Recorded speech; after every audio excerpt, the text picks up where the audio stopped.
कभी अपने लड़के को नहीं बढ़ाए थे जी सर, हम अपने भाई को ही शुरू से ही।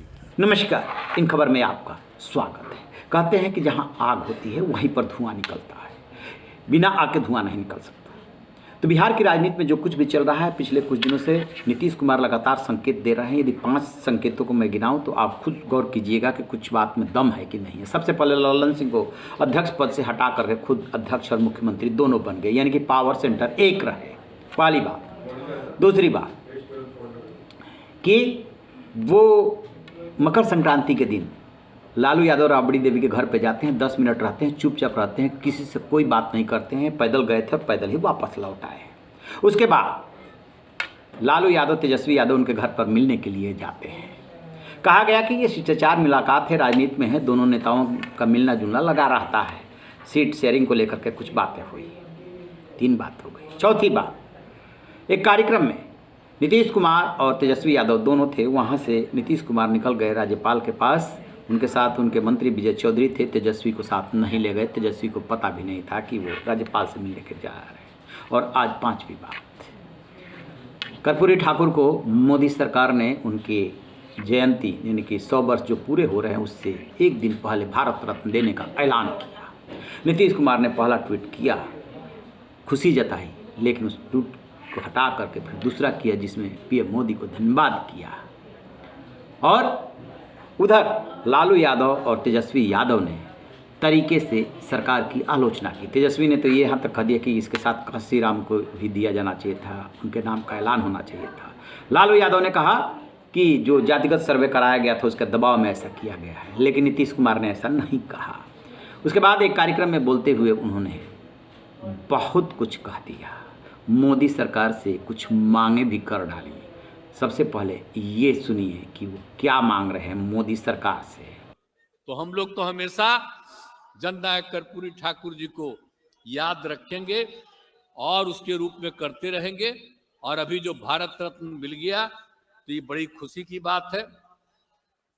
लेकिन आप जानते हैं ना कि भाई हम लोग तो जो डिमांड करते रहते थे तो वो डिमांड तो एगो मान लिया तो चलिए ठीक है, लेकिन और भी जो हम लोगों का डिमांड है उसको भी लोग माने, यही हम तो कहना चाहते हैं। तो सब तरह से ये काम किया गया। बात यहीं खत्म हो जाती तो मान लेते कि बहुत सामान्य सी बात है, लेकिन रामनाथ ठाकुर जो जननायक कर्पूरी ठाकुर के बेटे हैं, जेडीयू से राज्यसभा के सदस्य हैं, उनके साथ जब नीतीश मीडिया से मुखातिब हुए तब उन्होंने कहा कि कर्पूरी ठाकुर के ही प्रेरणा से मैं कर रहा हूं। तो वो ऐसे कार्यक्रम में थे जहां पर कि अति गरीबों को वो सहायता जो है वो 1 लाख से बढ़ा करके 2 लाख का ऐलान कर रहे थे और रामनाथ से ठाकुर जो है उनके साथ थे। तब उनसे जब मीडिया ने सवाल पूछा कि आप कर्पूरी ठाकुर के बाद दूसरे ऐसे नेता हैं जो गरीबों के लिए कर रहे हैं, उस पर उन्होंने कहा कि हम उन्हीं की प्रेरणा से कर रहे हैं। और देखिए रामनाथ ठाकुर उनके बेटे हैं, उन्होंने अपने बेटे को आगे नहीं बढ़ाया था। सुनिए जरा क्या कह रहे हैं। मेरा मानना है सर कि कर्पूरी जी के बाद आप दूसरे नेता जो अति पिछड़ों के लिए किए हैं, तो ये सम्मान जो मिला है उस पर और क्या कहना चाहेंगे? क्या कर्पूरी जी के बाद जो अति पिछड़ों के सामाजिक आर्थिक उत्थान के लिए आपने जो काम किया है, हम तो काम जी कर रहे हैं, तो उन्हीं की ना प्रेरणा है और उसी की प्रेरणा को लेकर के हम सब लोग काम करते हैं। जदयू और राजद अलग अलग राजकारण कर रहे हैं, क्या कहिएगा? कार्यक्रम हो रहा है। कभी अपने लड़के को नहीं बढ़ाए थे जी सर, हम अपने भाई को ही शुरू से ही। आज सर केंद्र में मंत्री रहे जी, अब अभी राज्यसभा में है, अब पार्टी के राज्यसभा के नेता हैं, पार्टी के जनरल सेक्रेटरी हैं, सब कुछ है, तो इनका भी काम सब होते रहते।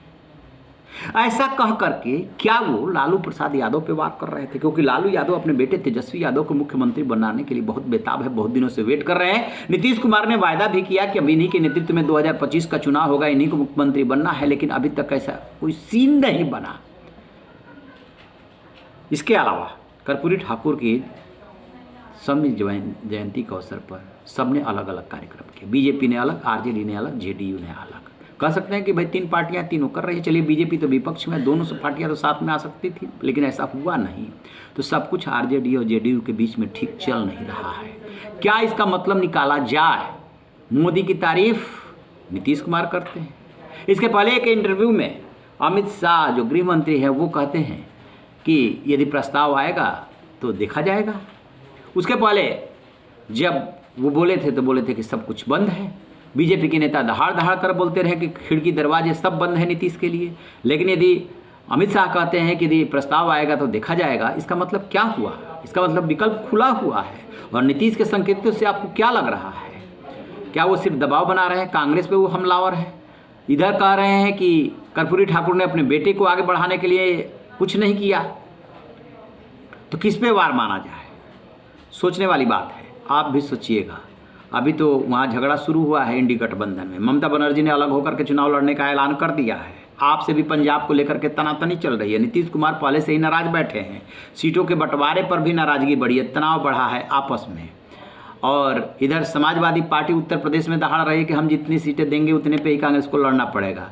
तो अभी तो बिखराव का दौर सीट शेयरिंग पे शुरू है। नेता की तो बारी आई ही नहीं, इसी बीच में नीतीश हो गए हैं नाराज। वो लालू से भी नाराज बताए जाते हैं और लगातार जो संकेत दे रहे हैं वो संकेत बहुत कुछ कह रहे हैं। इंतजार कीजिए, क्या पता कुछ बदलाव होने वाला हो। रहिए ना बेखबर, देखते रहिए इन खबर। Thank you.